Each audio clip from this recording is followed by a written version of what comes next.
പനമര ടൗണിൽ മാത്രമേ കുറച്ച് ആൾക്കാരെ റഷ്. ഇവർക്കുള്ളൊരു കുഴപ്പം എന്താ വെച്ചാൽ മഴക്കാലമാകുമ്പോൾ ആ വീടിൻ്റെ പകുതി വെള്ളത്തിലായിരിക്കും. ഇതാണ്ടോ ഒരുമാതിരി പുതിയ പ്ലാന്റ് വന്നിട്ടുണ്ട്. ജാതി കച്ചറ നോക്ക് വരാൻ വേണ്ടി ഒന്നും കാത്തു നിന്നില്ല കേട്ടോ. ഓണത്തിന് ഇനി 2 ദിവസം കൂടി ഉണ്ട്. മഴയ്ക്ക് ഒരു കുറവുമില്ല. നനഞ്ഞ് നോക്കിയിട്ട് കാര്യമില്ല. ഇന്നിപ്പോൾ 5-ാം മൈൽ പനമരം അങ്ങനത്തെ ഒക്കെ റൂട്ടുണ്ട്. അത് കവർ ചെയ്ത് തിരിച്ചു വരണം. പനമരത്താണ് കേട്ടോ. ഇതിപ്പോൾ എന്താണ് വിതയ്ക്കുന്നത്? വളമാണോ ഇവിടുന്ന് ഞാറ് വിതയ്ക്കുന്നതാണോ എന്നൊരു സംശയം. എന്താണെന്ന് എനിക്ക് ഇവിടുന്ന് കാണുന്നില്ല, കാരണം അത് നല്ല ദൂരെയാണ്. അപ്പോൾ അതിന് സൂം ചെയ്തെടുക്കുന്നത്. കൃഷിപ്പണി നല്ല തകൃതിയായിട്ട് നടന്നുകൊണ്ടിരിപ്പുണ്ട്. മഴയും നല്ല തകൃതിയായിട്ട് നടക്കുന്നുണ്ട്. അതുകൊണ്ട് എല്ലാം ഉഴുതു മറിച്ചൊക്കെ ഇട്ടിട്ടുണ്ട്. നല്ല രസമുണ്ട് സ്ഥലമൊക്കെ കാണാൻ. ഓണത്തിൻ്റെതായിട്ടുള്ള പ്രത്യേകിച്ച് റഷൊന്നും നോക്കിയിട്ട് കാണണമെന്നുണ്ട്. എവിടെ അതിൻ്റെതായിട്ടുള്ള തിരക്കൊന്നുമില്ല. പഴയ ആവേശമൊന്നുമില്ല. സാധാ പോലെ ഒരു ദിവസമായി പോകുന്നതന്നെ എനിക്ക് തോന്നണം. നോക്കിയിട്ട് കാര്യമില്ല. ഓണമായിട്ട് ഇത്രയും ടൗണിൽ കൂടെ നടന്നിട്ട് ഇവിടെ പനമര ടൗണിൽ മാത്രമേ കുറച്ച് ആൾക്കാരെ റഷ് കണ്ടിട്ടുള്ളൂ കേട്ടോ. മഴ തകർത്തെന്നാണ് തോന്നണേ. ഇതാണ് അതിലേക്ക് നല്ല മഴക്കാറുണ്ട്. ഇതിവിടെ പനമരത്തുള്ളൊരു സ്ഥലം കേട്ടോ. കുറച്ച് ഉള്ളേരിയാണ്. പക്ഷെ ഇവിടെ വയലിൽ ഇവിടെ ഒരു വീടുണ്ട്. ഭയങ്കര ഭംഗിയാണ് കാണാൻ. പക്ഷേ ഇവർക്കുള്ളൊരു കുഴപ്പം എന്താ വെച്ചാൽ മഴക്കാലമാകുമ്പോൾ ആ വീടിൻ്റെ പകുതി വെള്ളത്തിലായിരിക്കും. അത് മാത്രമേ ഇവർക്കൊരു കഷ്ടപ്പാടുണ്ട്. അവർ വീട്ടുകാർ തന്നെയാന്ന് തോന്നുന്നു. ഇവിടെ വയലിൽ പണിയെടുക്കുന്നുണ്ട്. ഞാറി നാട്ടാണ്. ഒരു മഴയൊക്കെ പെയ്തേ ഉള്ളൂ. ലൈറ്റായിട്ടൊരു മഴ പെയ്ത് പനമരത്ത് കണ്ടോ വയലിലൊക്കെ അത്യാവശ്യം വെള്ളവും കയറി. അടുത്ത മഴ റെഡിയാണ് വരാൻ വേണ്ടിയിട്ട്. ഞാനും ഒരേ ഓട്ടം തന്നെ. മുന്നത്തെ ഒരു വീഡിയോയിൽ ഞാൻ ഈ കനാൽ വന്ന് സ്നെയിൽ പറക്കുന്നൊരു വീഡിയോ ഇട്ടിട്ടുണ്ട്. അന്ന് അധികം സ്നെയിലിനെ ഒന്നും കണ്ടിട്ടുണ്ടായിരുന്നില്ല.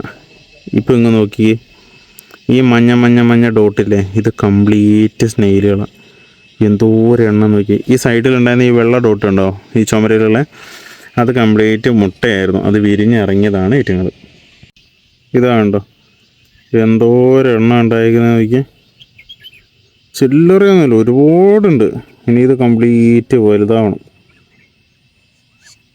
അക്വേറിയൊക്കെ സെറ്റ് ചെയ്തവർക്ക് സ്നെയില് പ്ലാന്റ് അങ്ങനെ എന്തെങ്കിലുമൊക്കെ വേണമെന്നുണ്ടെങ്കിൽ ഈ മീനങ്ങാടി, കൽപ്പറ്റ, ബത്തേരി ഏരിയയിലുള്ളവരൊക്കെ ആണെന്നുണ്ടെങ്കിൽ ഇതിലേക്ക് വന്നാൽ മതി. നമ്മുടെ മീനങ്ങാടിയിൽ നിന്ന് ആ പമ്പിൻ്റെ അടുത്ത് താഴേക്ക് ഒരു റോഡുണ്ട്, കനാൽ റോഡുണ്ട്. അതിന് വന്നു കഴിഞ്ഞാൽ ഞാൻ ഈ ബാക്കിൽ നിൽക്കുന്ന കനാലിൽ നിന്ന് ഇഷ്ടംപോലെ സാധനങ്ങൾ പെറുക്കാം. ഒരുപാടുണ്ട്. ഇതാണ്ടോ ഈ പറഞ്ഞ സ്നെയിൽ കംപ്ലീറ്റ് ഉണ്ട് ഇതിനകത്ത്. ഈ കനാലിൽ നിറച്ച് സ്നെയിലുണ്ട്. ഈ പ്ലാന്റ് വിടാം, നല്ല രസമുണ്ടാവും. മീനിൻ്റെ ഫുഡ് തീർന്നു പോയിട്ടുണ്ട്. ഇനിയിപ്പോൾ അത് ഇവിടെ പോയി മേടിക്കാൻ പോവാണ്. പുതിയ പ്ലാന്റ് വന്നിട്ടുണ്ട്. 2 പ്ലാന്റ് വാങ്ങിയിട്ടുണ്ട്. ആ വയലറ്റ് കളറുള്ള ഒരു മോഡലും പിന്നെ ഈ ഒരു മോഡലും. നല്ല കിടല ഏഞ്ചലുണ്ട് കേട്ടോ. അവരുടെ അടുത്ത് നല്ല ആൽബിനോ വൈറ്റ് ഉണ്ട് കേട്ടോ. ലോറി കിറ്റ്, സാൻകൊന്യൂർ, അങ്ങനത്തെ കുറേ ഐറ്റംസ് ഉണ്ട്. വലിയ ഗ്രേ പാരറ്റ് ഉണ്ട്. സാൻകൊന്യൂറിൻ്റെ ബേബി ഉണ്ട്.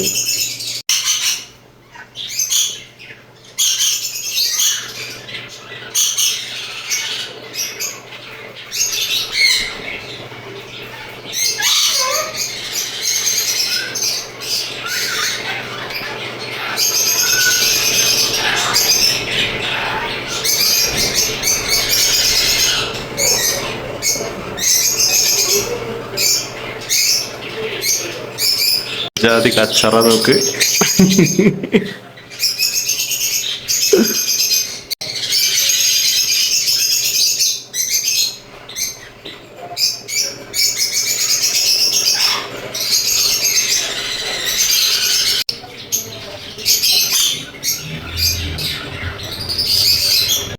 ഒന്ന് 2 ഗോൾഡ് ഫിഷും വാങ്ങി, ഫിഷ് ഫുഡും വാങ്ങി. ജിമ്മിൽ പോകാൻ വേണ്ടി റെഡി ആയിക്കാണ്. ഇന്ന് അശ്വനില്ല. ഞാനും ശിവപ്രസാദും അബീത്തും മാത്രമേ ഉള്ളൂ. പോയി വന്നിട്ട് കുറച്ച് പരിപാടിയുണ്ട്. ഈ കവറിൽ കുറച്ച് ടീംസിനെ വാങ്ങി വിട്ടിട്ടുണ്ട്. അത് ചിലപ്പോൾ ഞാനിപ്പോൾ തന്നെ ഇറക്കി വിടും. പിന്നെ അവിടെ ഒരു പ്ലാന്റ് ഉണ്ട്, അതൊന്ന് സെറ്റ് ചെയ്യണം ഇതിനകത്തേക്ക്.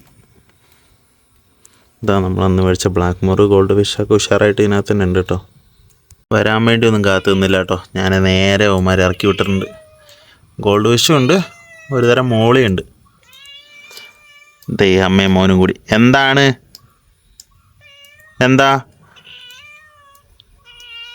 വെള്ളം സൂട്ടപ്പാക്കിയിട്ട് തന്നെ കേട്ടോ ഇറക്കി വിട്ടില്ലേ. കുഴപ്പമൊന്നുമില്ല, ഉഷാറായിട്ട് ഇതാ ഓടി നടപ്പുണ്ട്. ഇതിൽ ഞാൻ കാർപ്പിനൊന്നും ഇറക്കിയിട്ടില്ല.